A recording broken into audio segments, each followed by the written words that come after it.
ये है नेपाल के राजा ज्ञानेंद्र।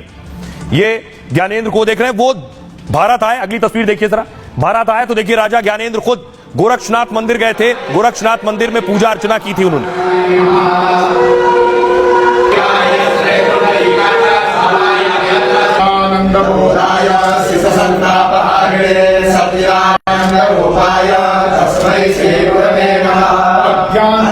योगी आदित्यनाथ इसी गोरक्षनाथ के महंत भी हैं, तो सीधा नाता उनका योगी आदित्यनाथ से जुड़ जाता है। तस्वीर दिखाइए जरा अगली।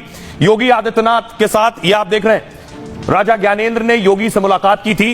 दरअसल नाथ संप्रदाय से खास ताल्लुक है नेपाल के राजा का। अब देखिए जरा ताल्लुक क्या है, ये मैं आपको बताता हूं। गोरखनाथ पीठ का नेपाल से गहरा संबंध है।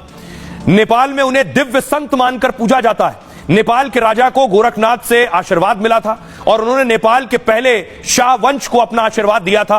गोरखनाथ मठ के वर्तमान पीठाधीश्वर खुद योगी आदित्यनाथ हैं। पीठाधीश्वर की वजह से उनका नेपाल के शाही परिवार से रिश्ता है, क्योंकि नेपाल का शाही परिवार उनसे आशीर्वाद हासिल करता है।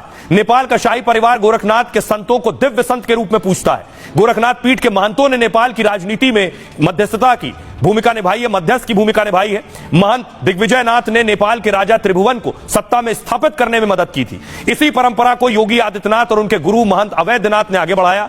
नेपाल में माओवादियों के उफान पर योगी ने नेपाल की राजशाही का समर्थन किया, क्योंकि नेपाल के माओवादी भारत के नक्सलवादियों से भी मिले हुए थे। योगी ने नेपाल के में राजशाही के साथ हिंदू राष्ट्र का भी साथ दिया। राजशाही खत्म होने के बाद भी योगी का समर्थन मिलता रहा है। योगी नेपाल की जनता में भी आध्यात्मिक गुरु के तौर पर पूजे जाते हैं और यही वजह है कि नेपाल की जनता में योगी को लेकर आस्था है। गोरखनाथ पीठ को नेपाल और हिंदुत्व के बीच सांस्कृतिक सेतु भी कहा जाता है, यानी ब्रिज की तरह काम करता है। सुनिए विदेश मामलों के जानकार दीपक बोरा साहब इस पर क्या कह रहे हैं। अभी हाल ही में नेपाल के जो भूतपूर्व राजा थे, जो शाह थे वहां पर, तो वो वापस गए और लोगों ने उनका खुले दिल से स्वागत किया। हजारों लोग सड़क पे उतरे और उन्होंने कहा कि राजा वापस आओ, देश बचाओ। नेपाल के लोग तंग आ चुके हैं। जो इनके नेता हैं भ्रष्ट हैं, बेकार हैं, इनकॉम्पिटेंट है, कुछ कर नहीं पाते। चीन से तो ये जाता है, पैसे मांगता है, भीख मांगता है, लेकिन कुछ मिलता नहीं है, क्योंकि चीन मुफ्त में कुछ नहीं देखता। अब नेपाल के लोग ये बात समझ गए हैं। 2001 में जब 9/11 हुआ था, उसके बाद अमेरिका ने मार पीट के तालिबान को भगा दिया था अफगानिस्तान से। और उस समय जो अफगानिस्तान के लोग थे, उन्होंने किंग जाहिर शाह, जो उनके शहंशाह होते थे, जिनको भी निकाल दिया गया था, उनसे कहा कि राजा वापस आओ और देश को बचाओ। उसको अंग्रेजी में कहते हैं हीलिंग टच। कोई बाहर से यहाँ आता है और लोग उसको कहते हैं कि हमें याद है कि जब आप यहाँ पर थे तो सब कुछ बड़ा अच्छा था, कुशल मंगल था, अब खराब हो गया। तो वो भी मैंने देखा है अपनी जिंदगी में कि लोग फिर कहने लगे कि यार उनका जमाना बहुत अच्छा था। नेपाल में भी यही हो रहा है। आइए अब आपको नेपाल के राजशाही की एक कहानी सुनाता हूं जो बहुत दिलचस्प है, जब पूरे राज परिवार की हत्या कर दी गई थी। तस्वीर देखिए जरा।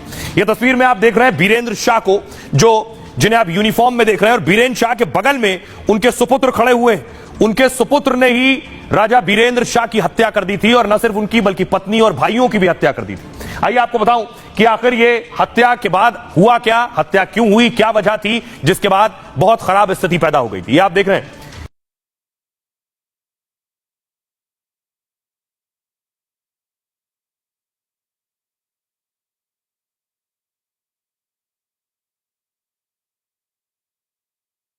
ज्ञानेंद्र वीर विक्रम शाह के पहले वीरेंद्र विक्रम शाह राजा थे, और राजा वीरेंद्र वीर विक्रम शाह देव की सपरिवार हत्या कर दी गई थी।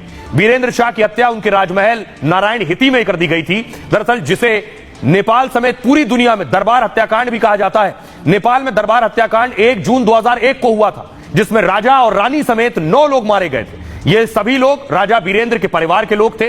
इन सभी की हत्या एक गोलीकांड में हुई थी, जिसे राजा के बेटे दीपेंद्र ने अंजाम दिया था। उनके सामने